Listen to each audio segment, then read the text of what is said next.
Hello and welcome to this episode of the English Contractions series. So today we're looking at the contraction I'd, which can potentially mean I would, but it can also mean I had. So what we're going to do is think about both of those things.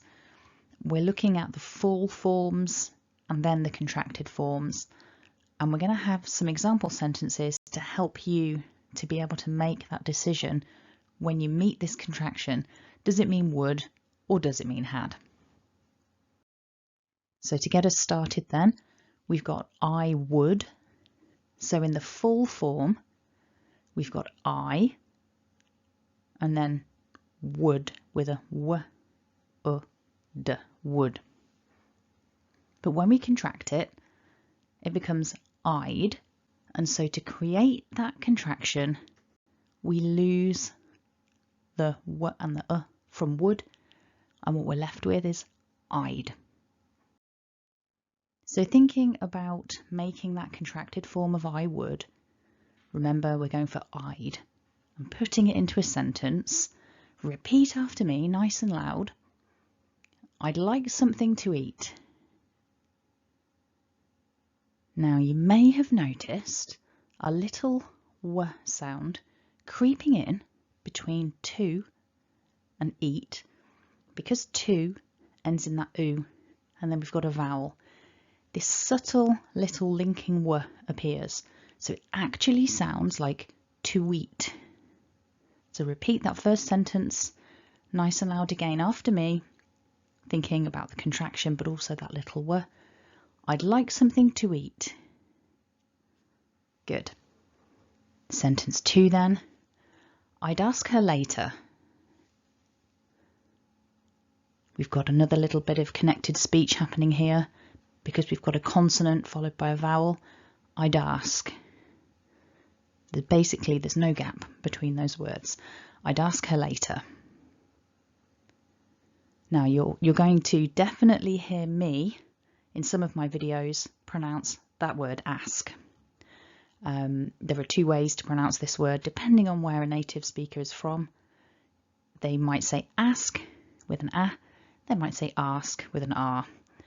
My personal habit is to say ah, but I work with lots of people who use the r form, and so I kind of interchange depending on the word.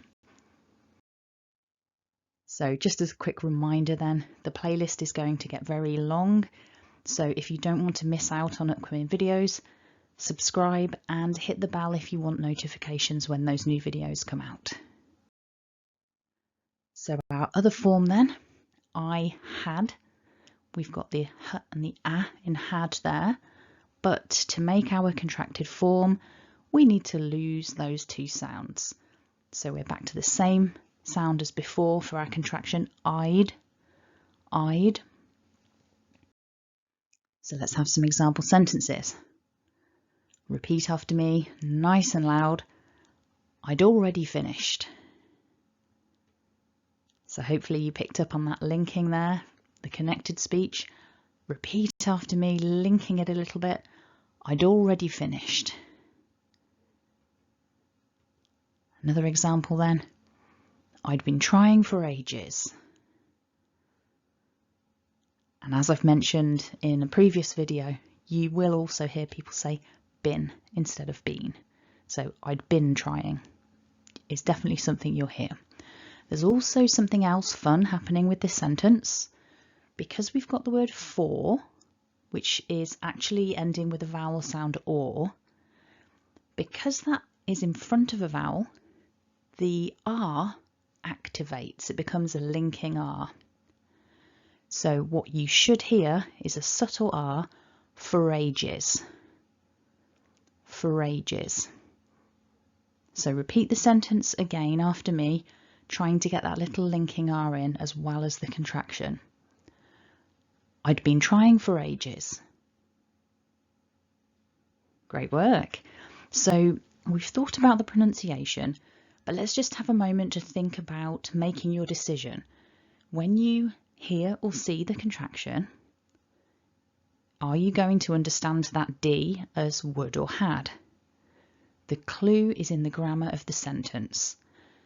We can't make the sentence, I would already finished. In English, that's got no grammatical meaning.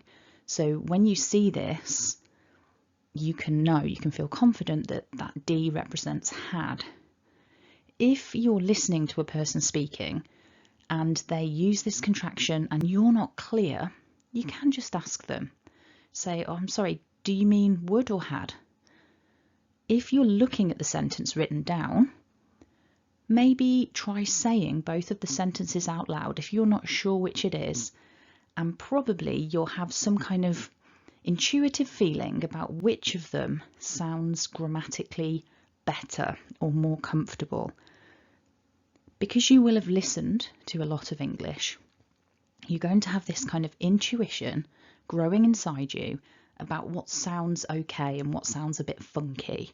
So my advice is, if you encounter this written down and you're not sure, say it out loud and let your ears do the judging. So if you found that useful, go ahead and click like to support the channel, and leave me a comment if you've got any questions, or if you encounter any example sentences and you're not sure whether it's would or had, pop those in the comments and I'll give you a hand to work it out. Thanks for watching and have a lovely day.